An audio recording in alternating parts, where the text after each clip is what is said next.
You are a sword fighter, having trained under no other than the sword master Krago the Mighty himself. Your training allows you to travel from town to town to discover where you may make a difference, learn about the world, and improve your skills in the art of combat. Your sole companion is Rilgist, your faithful and magical sword. Your path leads you toward a small town. You see smoke rising from the chimneys and you smell food coming from the pots. Rilgist, I'm sure we might find a good supper here for a sword fighter like me, you tell the sword as a strange hissing interrupts you. A shrubling lunges towards you. With no hesitation, you make ready for battle. Under normal circumstances, a lone shrubling wouldn't pose as a threat to a sword fighter, but this one seems particularly sizable and enraged. So now we've got to go into our first battle. And in the book, there's a lot more instructions to help you get through your battles, so don't worry. And scan the page with the challenge. So there's the shrubling. And I'm not going to roll my 3 dice. And you'll see your wee hand's going to help you out. So I'm going to pick the sword and roll again. And attack. So I've knocked him down a bit and he's knocked me down a wee bit, but that's okay. Let's try rolling again, see what we get. I think I'll pick a sword again. And again, here we go. Go for a shield. And we didn't get anything that time, but that's okay. Let's try again. So he's on 4 lives. I've still got 8. Oh, let's pick that sword, definitely. Oh, there's 2 swords. Fabulous. Oh, knocked him down to 2 lives. There we go. Let's see if we can finish him off. We'll take a shield just in case. There's another sword, 1 more. Oh, no luck, but that's all right. We'll see what happens here. Let's try again. Oh, we're just all shields, which we don't really need, but that's all right. Oh, he's going to attack this time because I can see he's got 2 swords up there, so I'm going to want some shields to help me, and I'll attack him as well because he doesn't have any shields. So I'm still on 8 and he's only got 1, so we just need 1 more blow, but he's going to attack me twice, which isn't great, but that's all right. Because we can just attack him. And there we go. And look, we've won 5 gold pieces because we beat him. And there we go, the shrubling's defeated, and it's telling me that I've got to go to chapter 15 now, so here we go.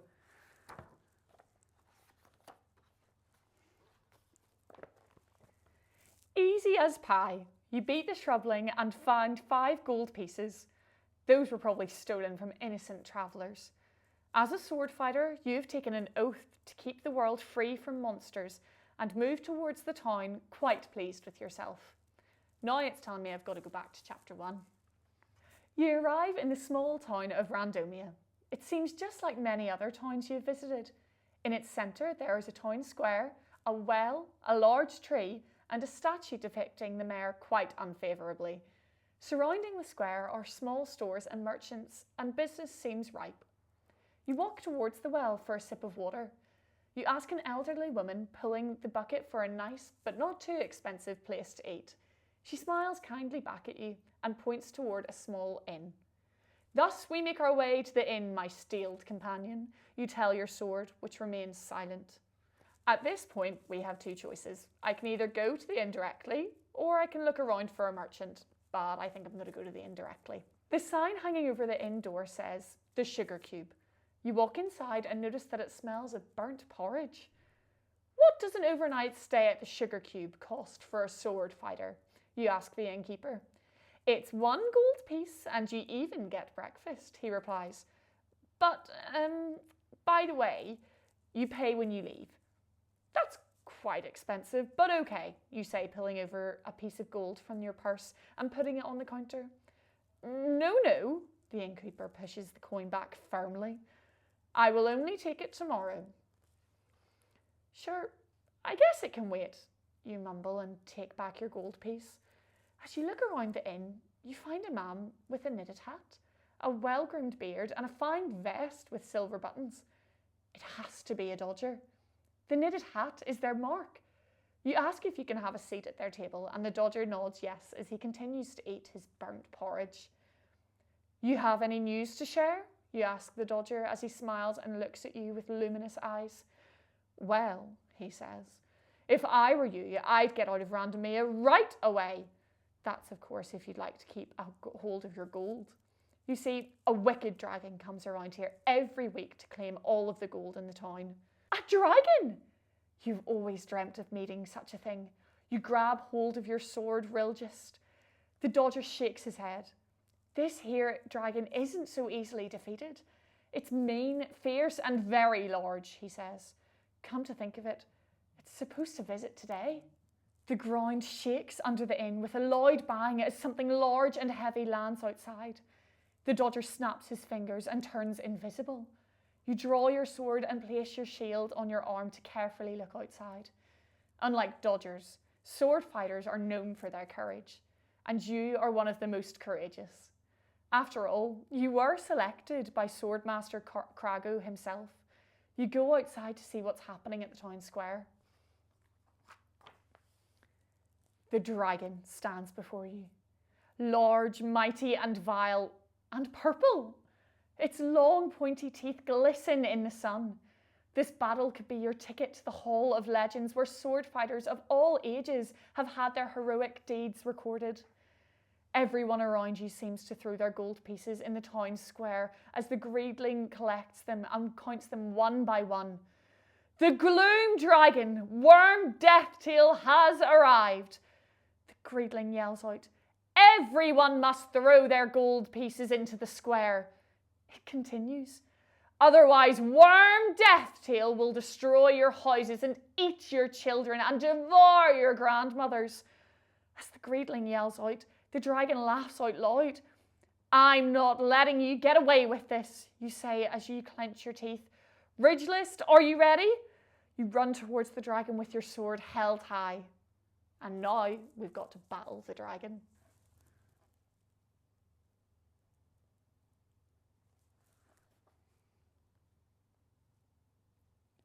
Oh my goodness, look at him, he's so purple. Oh, so he's going to attack me 5 times, so this could be a bit of a tough one. I might just take all of those shields and see what happens. Oh my goodness, he's knocked me down to 8 already. Let's try again. Oh, he's got a shield and 4 swords. Let's see if we can get another sword here. Oh, no, nothing. There's a sword. Let's try that. So he knocked him down 1, but he's knocked us down 3. It'll be all right. We'll keep trying. Let's see. He's got 6 swords. Oh no. Right, we'll need that shield definitely. Maybe take a sword just to... He doesn't have any protection right now, so we'll knock him down 1 more. And he's going to knock us down 4 times. We've only got 1 life left and he's got 18. He's going to attack us 4 times. Oh, we kind of need shields here more than anything. Let's see. No, it just won't do. But that's... Oh, there we are. And unfortunately we didn't win that one. And he's taken all of our gold. So now we've got to go to chapter 11 and see what happens there. The dodger drags you into the inn and pours a bucket of water over your head to wake you up. It didn't eat you, it just whacked you with its tail, which made you go flying. Quite far actually, considering you haven't got wings. Did it take everyone's gold? You ask, confused. Yep, even all of yours, the dodger shrugs. That pesky greatling can smell gold from a mile away. Every pocket, coffer and cash register in Randomia has been emptied. You're kidding. You get up, still feeling a little lightheaded. It won't get away with that. So now we've got to decide, do we want to wait here until we've recovered a bit more, or shall we just go as soon as possible? I think we should just go and try and get our money back. So we're going to go to chapter 32 now. Let's see. You straighten your clothes and pick up your sword and shield. You have no intention of letting that stupid dragon get away with stealing from innocent people like that. You give a nod to the Dodger as you leave the inn in a fit of fury. And we're back to chapter 14 now. Here we are. The dragon has disappeared. The mayor, who looks only sort of like his statue, wails and complains loudly. That dragon will be our ruin. If we can't get him 100 gold pieces before it returns, it will destroy our town and eat my granny. Whatever shall we do? No need worry, you tell the mayor as you pat him on the shoulder. I'll take care of this Gloom Dragon. Do you know where it hides out? The mayor looks at you in astonishment. But you're merely a warrior apprentice. How in the world are you going to defeat Worm Deathtail? I'm no mere warrior apprentice. I am a fully trained sword fighter, you tell the mayor, resting your hand on the hilt of your sword. This is Rilgist, my magical companion, and together we have slayed many monsters. The mayor shakes his head but points towards Queen Mountain regardless. That is where the Gloom Dragon hides out, sword fighter. You leave immediately. The road takes you to Queen Mountain. Its peaks rise towards the heavens like crowns of ice. After a while, you arrive at the foot of the mountain. An entrance to the dragon's cave must be nearby. You start scouting for one. In your search, and to your own surprise, you find a haggling with its table set up, open for business. As you approach, the haggling starts talking really fast. It's close to clock. I'm on my lunch break. I don't need trade with enemies of the dragon. Oops, you weren't supposed to hear that. The haggling mumbles nervously. You look at the sun high in the sky. Didn't you just open? I probably don't have enough gold anyway. It doesn't matter. I'll never find the dragon's treasure anyway. Aha! The haggling looks at you curiously. So you're looking for the dragon's gold, huh? You might be interested to know that this haggling knows how to get it into its treasure chamber. What do you say to that, huh? You look back at the haggling suspiciously. If you know the way, why don't you take me? For one, I'm not much of a fighter myself. And also, I like to keep on the dragon's good side. You know, just to be safe. But if you get a hold of the treasure, I promise I'll keep the stand open for you. Could I get an advance on that? Maybe borrow some gold for a magic potion? You ask rather desperately. An advance? Do you think we're in Wonderland? Forget about it. Money up front, said the haggling. So do we want the haggling to show the way to the Gloom Dragon's treasure, or do you think we'd rather find another way without the help of the haggling? Might need his help, won't we? Let's go to chapter 3 then. Okay. You look down a deep black chasm. You really want me to go down there? You ask suspiciously. You're not at all convinced that this is a good idea. The haggling responds by raising both thumbs in the air in approval. It may be better to take a secret passage than to go through the main entrance, which is guarded by the Gloom Dragon, you think to yourself. You carefully climb down the chasm as you hum one of the Swordmaster's Craigo's favourite songs. Strike, strike and swing, and strike to swing again. Oh, I've got to go to chapter 21 now.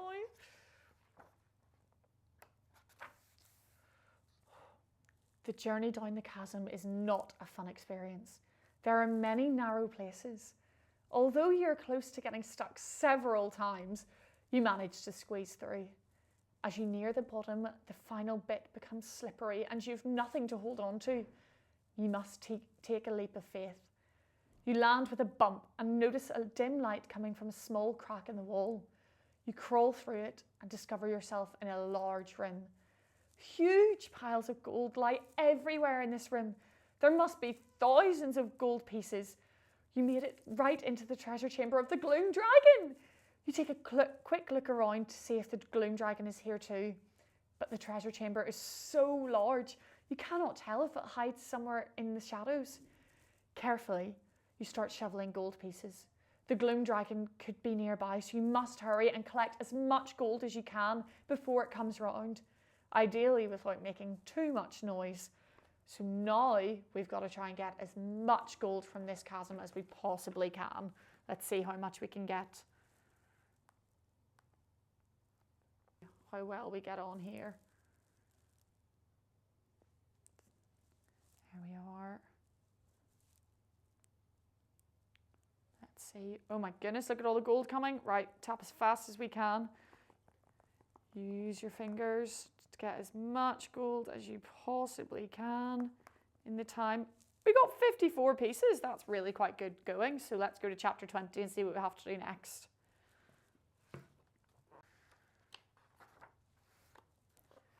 You've gathered as much of the Gloom Dragon's gold as you can carry. Now you must see if you can make it back to Randomia with it all. It is not possible to go back the way you came with all this gold, so you'll have to find a different path. The treasure chamber is quite large and you move around cautiously. As you explore, you find that there are two ways out. A gate large enough for the dragon to come through. This might be a way out. The other way is a door with an enormous lock. I wonder how I'll get out of here, you whisper to your sword, which keeps quiet as usual. So, we've got a choice. Shall we go through the gate, or do we try and sneak over the door with the enormous lock? I think we'll try and get out the gate. You sneak towards the large gate. This must be the main entrance to the cave system. You can hear the Gloom Dragon snoring. Worm Deathtail sleeps right outside the gate, blocking the way in. It is not possible to come in this way without waking the dragon. You take another path into the cave system and return to the door with the enormous lock.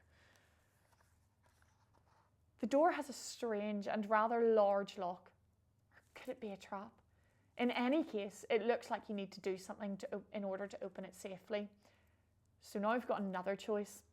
Do we want to try and open the lock, or do we check for traps and the risk that the Gloom Dragon might wake up? I think we'll just try and open the lock. Okay, let's see. Before we get our tablet out, are there any clues? It says, look at the picture for a clue that will help you figure out the secret number. Then scan it and enter the PIN number. Oh, well, there's a lot of numbers up here. Let's see if we add those together. What might we get? It's quite tricky mental maths, but I think we can do it. Let's try. I think I might know the code. Let's see if we add all those numbers together and we type the total in. Let's see. Yay! And there we are. We managed to unlock it. So it's telling us to go to chapter 37 now. So let's see. Ta-da! You figured out the right combination, and with a click, the door opens.